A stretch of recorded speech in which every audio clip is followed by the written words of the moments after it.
ආයුබෝවන්.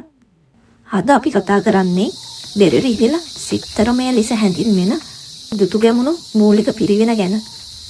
ශ්‍රී ලංකාවේ හම්බන්තොට දිස්ත්‍රික්කයේ ලුණුගම්වෙහෙර සහ කතරගම අතර පිහිටි බෙරළිහෙළ කඳුවැටියෙහි පිහිටා ඇත.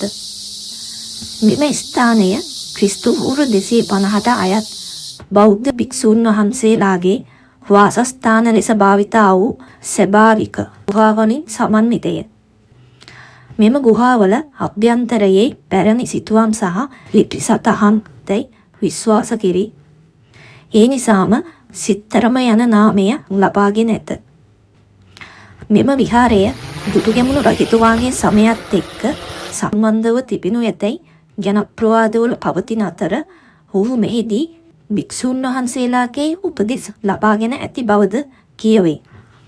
එසේම මෙම විහාරය බෞද්ධ අධ්‍යාපනය සඳහා භාවිතා වූ මූලික පිරිවෙනක් ලෙස සැලකේ.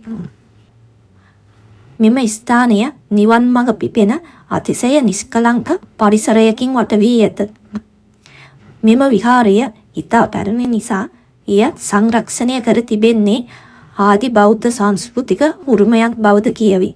දැනටත් මෙය විහාරස්ථානයක් ලෙස ක්‍රියාත්මක වේ.